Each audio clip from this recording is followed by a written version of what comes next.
if we're up. Good evening. We have a little bit of technical difficulties. I would like to call to order the May 20th, 2019 Lake Washington School Board meeting.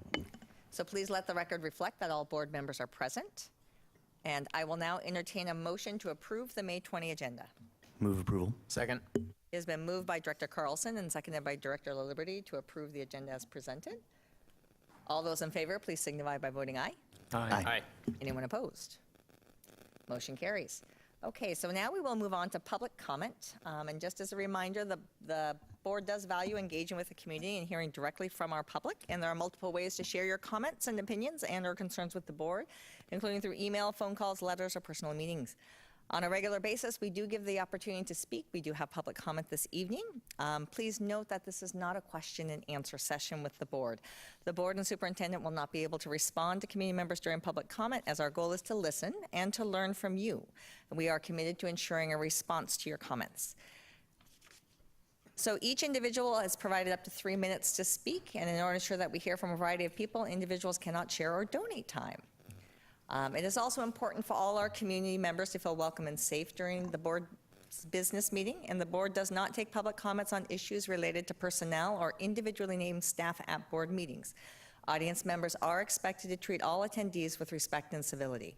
So with that, when your name is called, please approach the podium, speak into the microphone, give your full name and school attendance area for the record, and we will have a stoplight over to my left that will show a yellow light when you have 1 minute left, and a red will signify that your 3 minutes are over, and please conclude your comments at that time. So the first person I have signed up to address the board is Janet Zins, and I believe Amy Weaver? Okay, sorry, I couldn't quite read the writing. We're together, yes, yes. Okay. So please go ahead and state your name and the school area you represent. My name is Janet Zins. I've been with the school district 24 years. I'm a secretary IA at Discovery Community School, one of the choice elementaries inside Carl Sandburg. So I'm all over the place. The superintendent has mentioned that she would like us to be #1. So SEIU has had a few bargaining sessions so far, which have gone pretty well. We'd like to be the best district to work in and serve our students well. Great. Hi, I'm Amy Weaver. I'm tech support for Lake Washington School District. I've been with the district for 3 years. And I'd just like to follow up with what Janet said, and we'd like to have a desirable wage and benefits that recruit and keep excellent staff here at Lake Washington School District. And we appreciate your time and consideration as you set the parameters at our negotiations decisions being made. And keep in mind that we'd love to be #1 in the state. So thank you for keeping us in mind while you're making those decisions. Thank you. And so the next person we have signed up is Carolina Borrego. And please step forward and you can restate your name and the school area. My name is Carolina Borrego. I am the office manager at Alcott Elementary, and I am the LWESP president. I'd like to say hi to SEIU, and way to go, and I hope you have a great bargain. I'm here to talk about LWESP. So thank you very much. We have started the year off very well, and all hard at work and happy to do so. We have begun our bargain. We have met twice.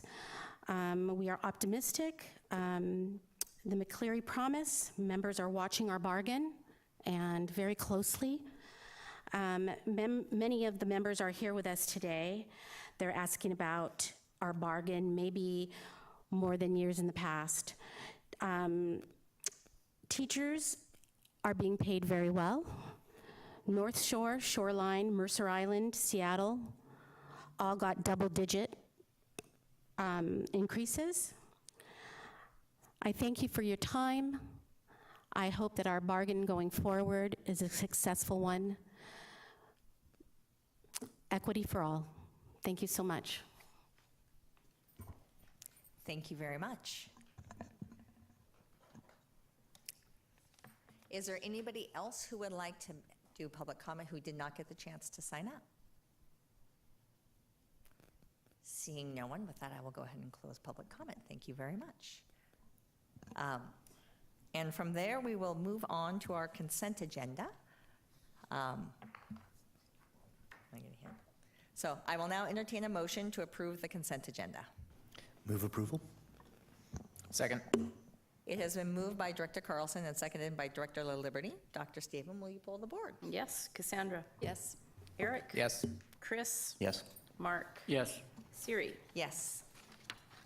And Dr. Staben, could you please review the donations? I will. Our summary for tonight includes donations from the PTSA in the amount of $59,293.22, and from private sources in the amount of $14,987.22, for a grand total of donations in the amount of $74,280.44.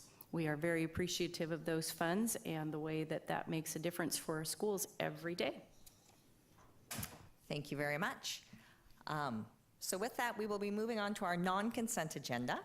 And so tonight, the first item on the non-consent agenda is the transfer of territory petition, Devereaux and Camden Trails. And following the presentation, there will be opportunity for public comment.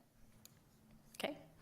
I'll just give an overview of the process and things that go into making decisions regarding this type of a request. It doesn't happen very often, but there are places along boundaries of districts that sometimes seem like they are logically associated with one district, but then are associated with another district. If you ask any real estate agent in the area what that looks like when people are buying homes or when they're looking at maps, that's something that can be really tricky, because a house can literally be across the street from another house and yet be in another school district. So we have a request before us to consider that is a petition to transfer territory that consists of 72 parcels of property from the Snoqualmie Valley District to the Lake Washington District. There's a process that's followed. There's a number of petition signatures that have to be gathered on the part of those bringing forth the request, and that process has been followed.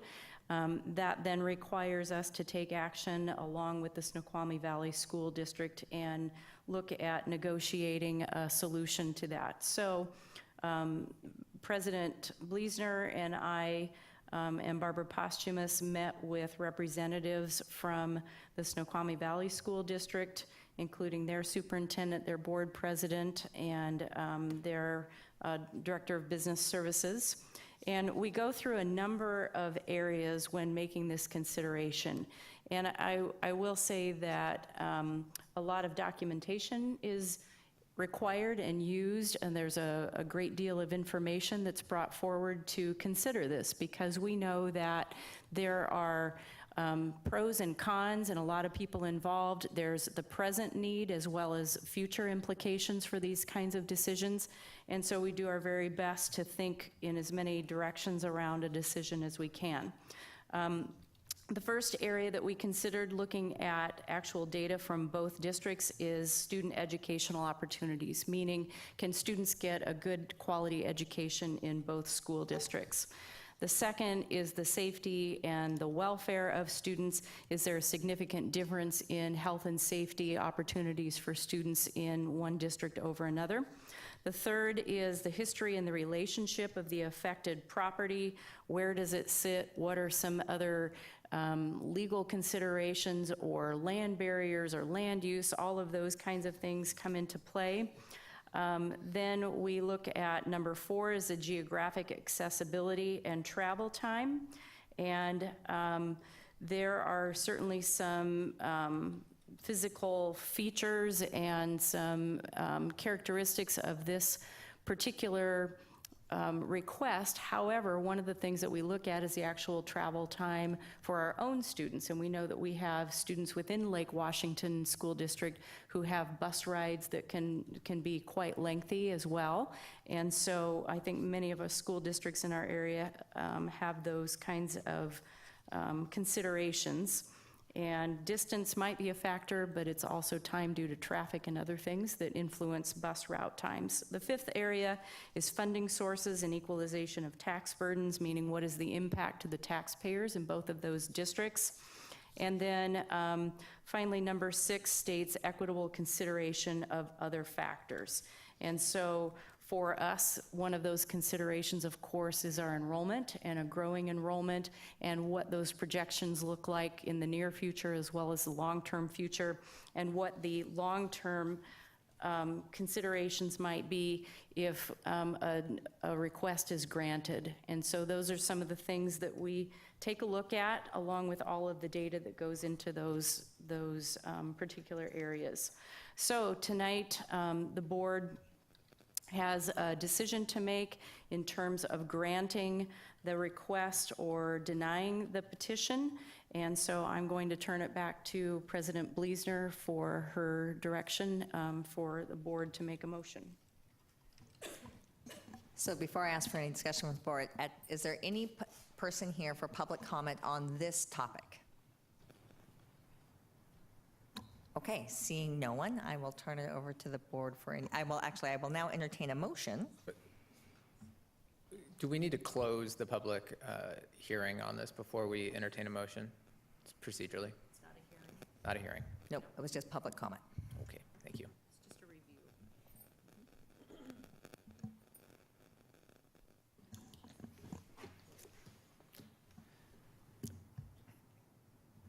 I move approval of the situation recommendation to deny the petition.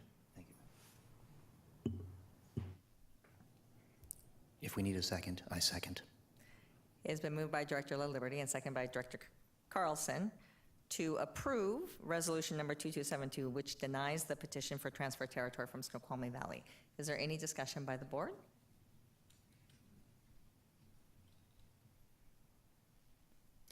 Seeing none, then I will take the vote. All those in favor to approve the resolution to deny the petition for transfer of territory from Snoqualmie Valley School District and the Lake Washington School District, please say aye. Aye. Aye. Anyone opposed? Motion carries. Thank you. So our next item on the agenda, and actually before I move into that, I'm just going to offer, we're going to move into business. Everybody's welcome to stay, but if at some point you do feel you want to leave, please feel free to at any point in time, but you are more than welcome to stay. It's a pretty exciting thing. We're moving to our ends results. 1, graduation rates. It's really great information. No, it is. I'm not even kidding. It's actually fascinating. It'll be fabulous. It puts Game of Thrones to shame. So It really does. But I don't want you to feel that you have to, but you are more than welcome. And so from that, I'm going to pass it off to Dr. Stavum to start with our ends result presentation. Yep, Dr. Holman is ready, but I just want to say a few things. I think this is one of our most important results, and the data that we have to share has some really exciting information. There's always work that we will continue to need to focus on, but I think we are seeing some very interesting trends in our data, so I'm excited for you to see this. And I'm going to ask a favor and just do one additional item, just for a reminder of the process. Tonight, they'll be presenting it, we'll have a discussion, then we'll actually be doing the assertion of progress, and it will not be approved until June 10th is when we'll bring it back to the board for finalization. Good evening. You received the written report last week on End Results 1. And End Result 1 is all about our mission and vision. And you know our mission in Lake Washington is that each student will graduate prepared. We take that mission very seriously. Each for us means each and every student that enters our doors. And so all of the work we do is all about helping students to cross that stage. But it's not just about graduating. It's about graduating students future ready. Students that have the option to go to college, that they're prepared for the global workplace and that they're prepared for personal success. We want to make sure that students have options, that they have choices, so that when they've completed their journey in Lake Washington School District, they can actually make that choice to go to college. They've had the experiences so that if they want to go to college, they can. That they're prepared for the global workplace, that they have the requisite skills to be able to show up on time, collaborate with peers, to interact with colleagues, to be a successful workplace individual. And then personal success. We want our students to have meaningful relationships so that when they leave school, that they have successful lives, that they have an enjoyable life as well. And so in End Results 1, the written report, we assert that there is sufficient evidence to demonstrate that Part 1, our on-time and extended graduation rate, Part 2, the dual credit and AP enrollment and the success indicators, and that Part 3, post-secondary enrollment, that we have achieved those for the all-student group. But we also believe that there's been reasonable partial achievement for those subgroups. So there are some groups within our district that aren't achieving at the same level as our all-student group, and we'll talk a little bit about that tonight, but we believe that there is continued progress being made for those groups. This is just a short list of all of the work that goes into graduating students and graduating students prepared for their future. And so just some of the different things that are continuing to be done in our schools, our continuous improvement process plans, our data work, our data analysis, the high school and beyond plans and transition planning for our students receiving special education services, our work with our college-bound enrolled students, ensuring that by the time students leave 8th grade, if they are in a low-income situation, that they've actually applied for the college-bound scholarship, and then we're actually providing support for those students all throughout high school, and so those are the requisite supports. Our equity efforts all across the boards, focusing on our systems and students to make sure that they have what they need to be successful, our 18 to 21 transition programs, and then this year moving to our 7-period high school schedule to be able to provide students with the necessary opportunities to be able to graduate future ready. We are continuing to work on our school start times, and I know you've heard about our multi-tiered systems of support work, where we're really looking at our tiered interventions of both academics and behavior to make sure that students have those necessary supports as they're in schools. And so I want to start with really that Part 1, the on-time and extended graduation rate. We have some really exciting data here. You can see that the trend over the last 5 years has continued to increase. And knowing 5 years ago we were at right around 88.6% for our on-time graduation rate, in 2018 we reached 93.6%. And you can see that our extended graduation rate, the blue line, and that's graduating within 5 years of enrollment in high school, has continued to increase.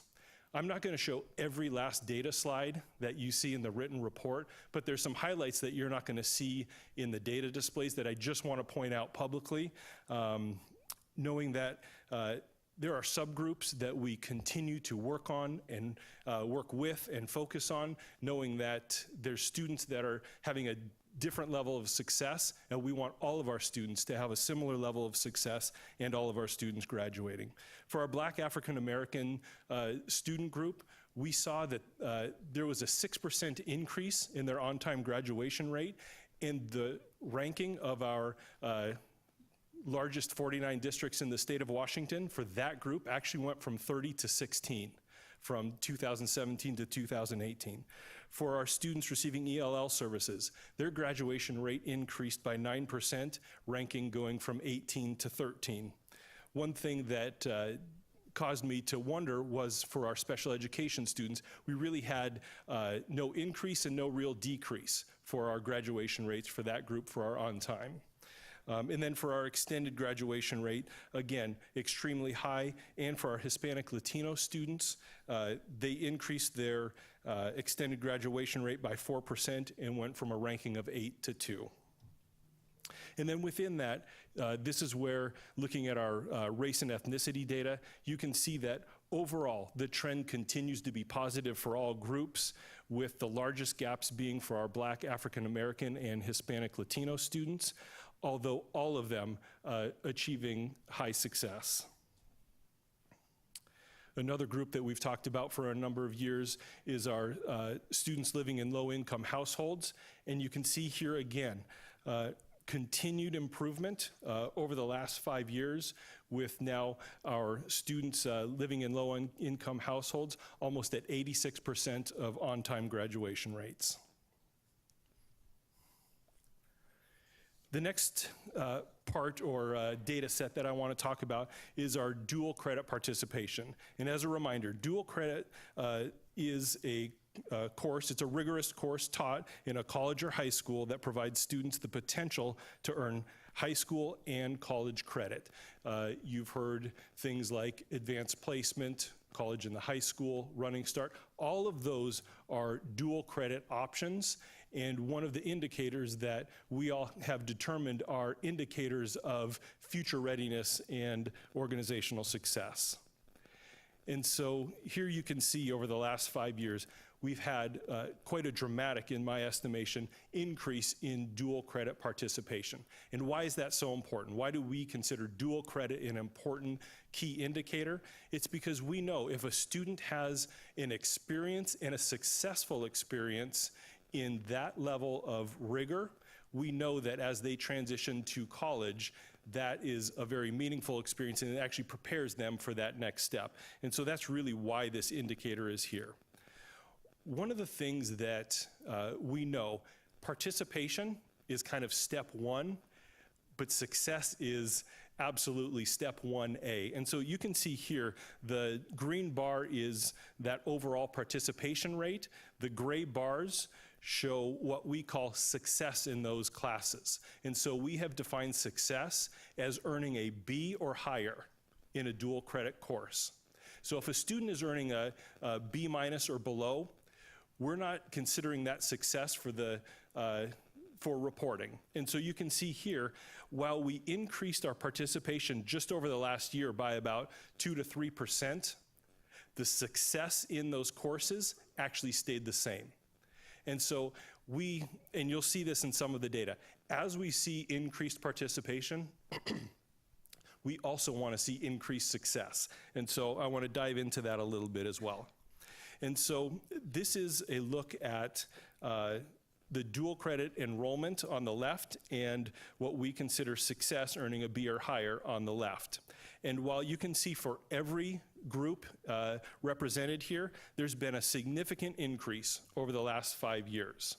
You can see for our white, Asian, and students that report that they are 2 or more races, you can see generally they've had about the same level of success, earning a B or more in their classes, where you can see as participation increased for our Black, African American, and Hispanic Latino students, their success has actually declined over the last 3 years.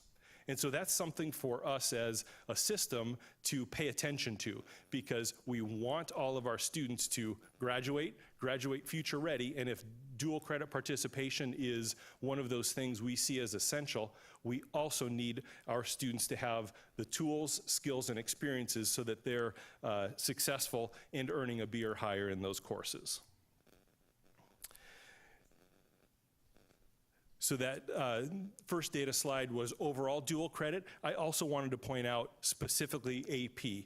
And so you can see that generally AP exams has remained about the same or steady with slight growth over time. You can see that for the majority of groups, their passage rate has stayed relatively similar, with the exception of our Black African American students. You can see increase from 2014 to 16, and then as participation grew, you can see that there's also a decline in that success. For our students receiving special education, it's kind of that similar trend. Continued more enrollment in dual credit, but you can then see over the last 3 years a decline in success that B or higher. And again, for our low-income students, you can see some of the highest percent gain in number of students participating, but again, that same trend. And so that's a trend that we're seeing for a number of groups. So we're going to have to analyze that and understand, how do we help those students be successful? Because it's not that success isn't they don't take the class any longer so our data looks better. Success means they're in the class and they're actually performing at a level where we can see success for all of our students. And the last part is post-secondary enrollment. And so you'll see in the report that you received, there's a couple of different ways we report this. The indicator is post-secondary enrollment after 2 years post-graduation. But the only way we can actually look at our rankings is if we look at it within 1 year. And that's because one data system reports out 2 years after high school, and another data system reports it out after 1. And they actually don't, the data system that reports out 1 year post-graduation is the one that actually provides the rankings for us. So that's why you have both, even though the indicator is about 2 years. And so again, this is a unique indicator, and one that we have had a hard time moving the needle on, because it's about those choices students are making after they leave our system. But you can see over the last 4 years a steady increase in enrollment, and I think that's a really positive thing. And so when we look at our race and ethnicity data, again, for the majority of groups, you're seeing a continued increase. For our Black African American students, you can see over the last 3 years, again, a reduction in the rate of students that have graduated that are attending post-secondary schools. And post-secondary schools are any 2-year, 4-year private or public schools. We receive data on this. For our students receiving special education, post-graduation, you can see there's actually been a relatively significant increase in the number of those students attending post-secondary schools. For our ELL and exited ELL students, I thought this was actually pretty fascinating data, just the potential trend that's here for our students that graduate and they are ELL, and our students that graduate and they had exited from ELL, they're essentially entering college in 2016 at the same rate, with about 9% more students that never were in ELL entering post-secondary. And then for our students from low-income households, you can see, again, a gradual increase in the number of students attending post-secondary, but the gap remains essentially the same over this 4-year data period. So overall, we are extremely pleased with the overall results. As I said, there are data in here that we really do need to take a deeper look at to understand and put some systems in place so that students are having more success. Overall, we're happy with the results, and I'm happy to take any questions. So go ahead. Director Sage, you were quick. So when we see the increase in dual enrollment, which is very exciting, is there a particular type of dual enrollment? Say Running Start is increasing more rapidly than college and the high school, or do we have any idea if it's about the same across the board? You know, we have that data, and it's actually fascinating data, and as you look at it by different groups, some student groups participate in AP more than Running Start. I know, just for example, our Asian students access advanced placement courses more than Running Start, where our Caucasian students access Running Start more than AP. It's just really fascinating data, but we have that data and we could share that with the board. Is it on Power BI? So in other words, you could tell me, I could look it up myself and not waste your time. I'll let you know. Okay, thank you very much. I just don't recall. Okay, one more quick question. It looked like there was something magical about the year 2016 where there were a lot of success in getting Bs or higher for a lot of the different demographics. I'm just wondering if some kind of assessment changed. Was there an AP exam change? Was there something magical about 2016? Yeah. I don't have a magic indicator for you from 2016. What I do know is we're actually pulling grade data versus exam data. Just because pulling exam data, it's not consistent across all dual credit. Right. But earning a B or higher indicates something. It indicates that you've been able to participate in that class, you've been able to accomplish what that teacher has set up for you, and that's applicable and goes directly onto your transcript. So that's kind of why we selected a B or higher versus an exam or an assessment score. No, it's great to have that additional data point of the grade. I think that does say quite a bit about the particular program and what the students are achieving. Thank you. I would just make an additional comment about a few of those slides there with the grade as the indicator. What we don't know is what the rest of the data was in terms of C's, D's, other grades. But what we do know that I think is important to note from the slides with the trajectory of more kids taking those courses is that exposure to the rigorous content and curriculum we know pays off later in college and just in terms of students' overall academic success. And so I think it would be good to kind of tease that apart a little bit more, because the good news is more students are accessing that rigorous curriculum, and that's a good thing. Director Liberty? There really was dramatic increase in the rates of participation in dual credit courses. What are some of the strategies that we've undertaken in the last few years that have resulted in that? Yeah, it's a multi-tiered effort. I think one is making the adults aware of how important it is and making sure that our counselors are thinking about dual credit courses as something that is highly needed for all of our students as they think about future ready students. And so I think that's tier one, is adult awareness and adult support for students participating in dual credit. I think the second thing is teachers really showing a desire to have different profiles of students in their classes that I would say they've ever had before. And so students that maybe historically weren't either encouraged or invited now are being encouraged and invited to participate. I think the idea that dual credit can actually potentially provide you with college credit, that's also, as that becomes more socialized with students and families, that's a definite benefit. If you can actually go to college with a handful of credits, that's a benefit for that student entering college, but it's also financially definitely a viable item. Do you see more of the low-income students taking advantage of the Running Start and the dual credit? I was looking at the success rates, but I didn't see, volume of, so I thought I'd ask. Right.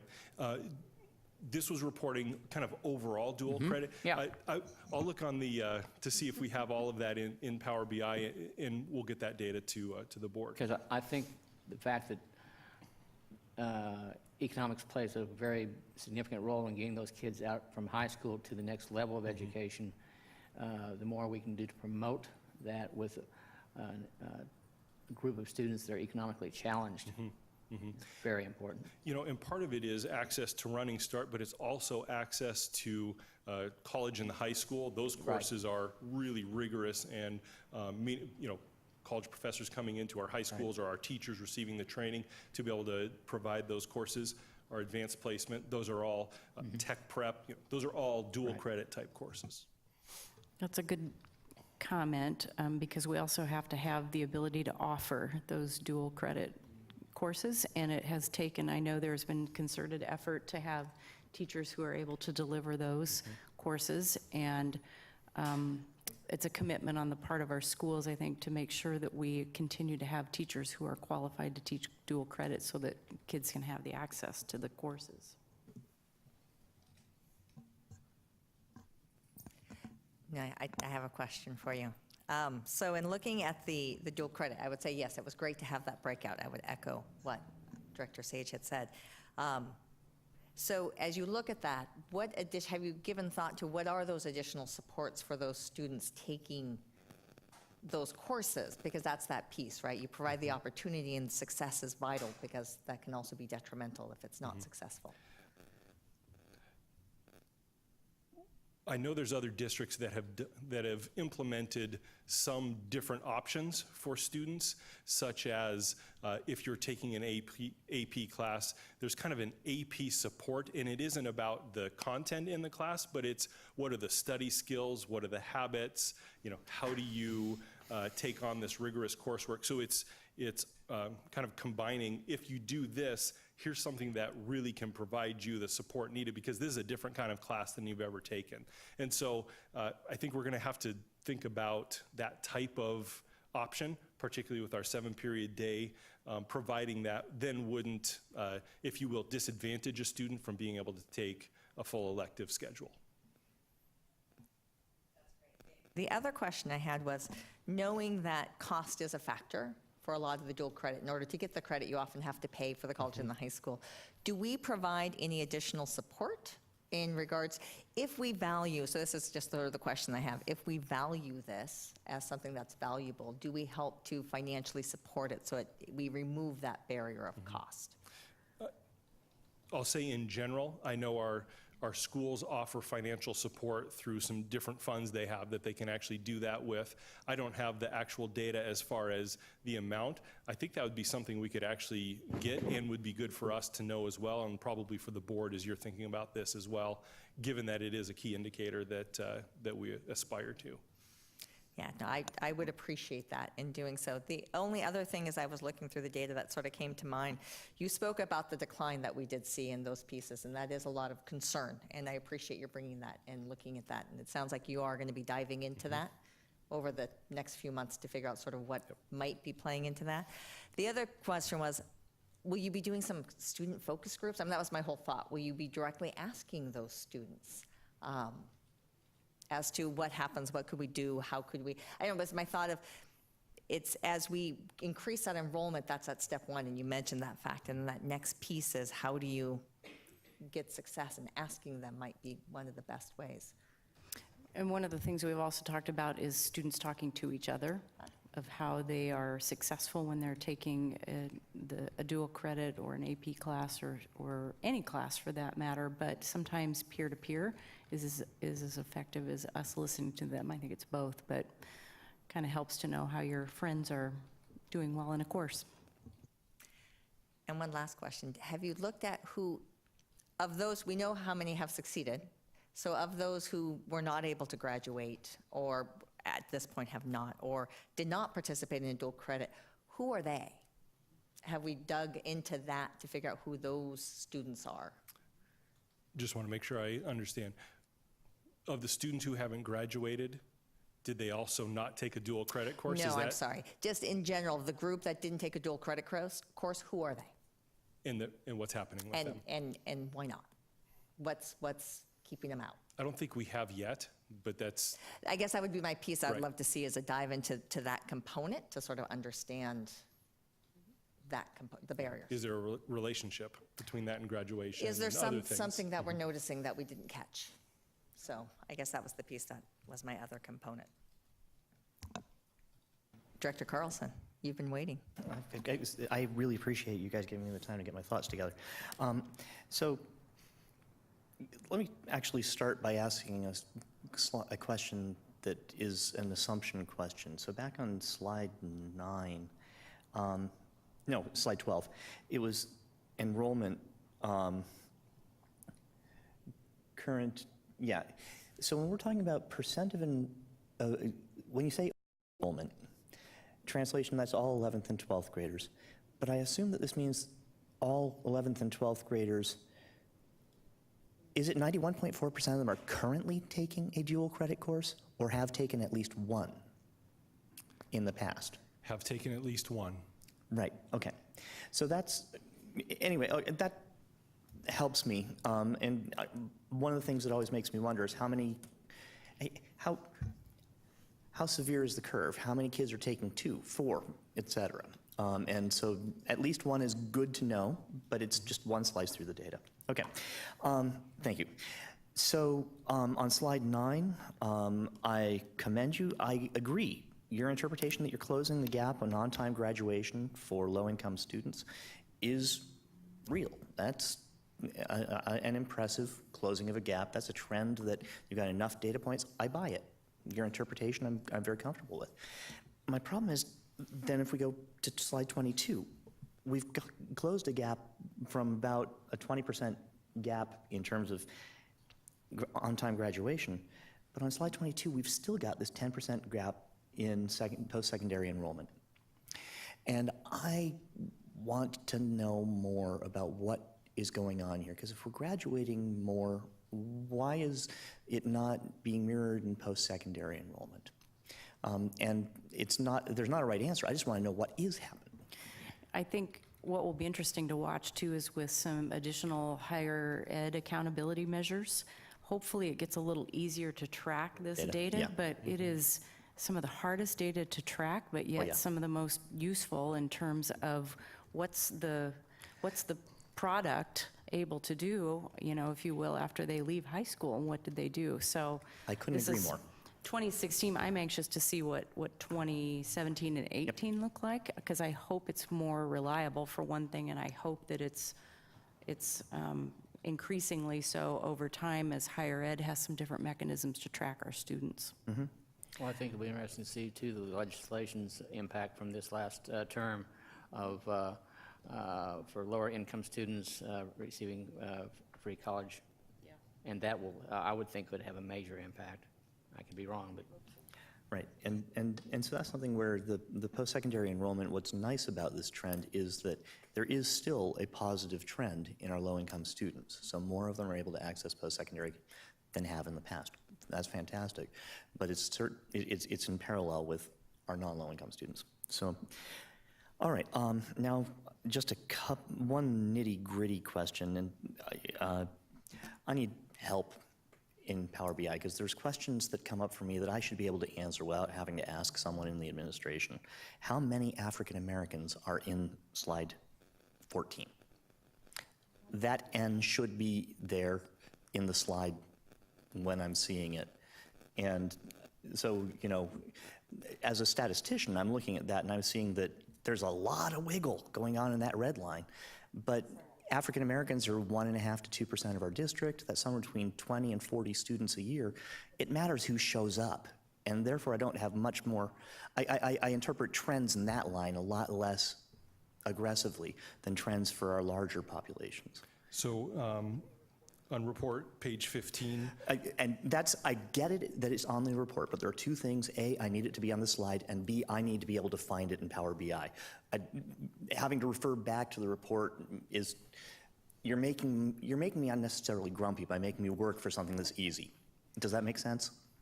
Sort of. So just when you're showing your legend has a color for each group. And if you took those and instead of showed them going across, where it has a ... at the end, you made them down in the bottom corner or something, red equals, and then you have gray, Asian, N equals 400. Red, black / African American, N equals 20. That is an easy way to get that piece of data onto this slide without anyone else noticing, but it doesn't make me grumpy that I have to go find it. Does that make sense? Viable then? And that's the thing, If if it's identifiable, it shouldn't be on this Right. plot at all. And I'm pretty sure that African American era graduation rates is not an identifiable group. It doesn't get down to the N of 5. We'll check on that. 2018 is 31 students. Yeah, so, but anyway, so that's just something where I'm still having trouble accessing through Power BI, and every time I try to find something, like when I go in through, it shows me things like the DLT dashboard, and then won't let me see anything. So don't show it to me if you don't want me to ask for it. So here's what I'm going to recommend. We can put forward requests and get that set up for you to work directly. Well, probably. and part of the reason I'm saying this publicly rather than quietly is that I've asked 2 or 3 times in the past, and I still can't find a single graph that you're showing me in a way that I can see it in Power BI. So it's broken enough that I need help. I have that on the annual work plan Yeah. as one of the first things in August is a Power BI session.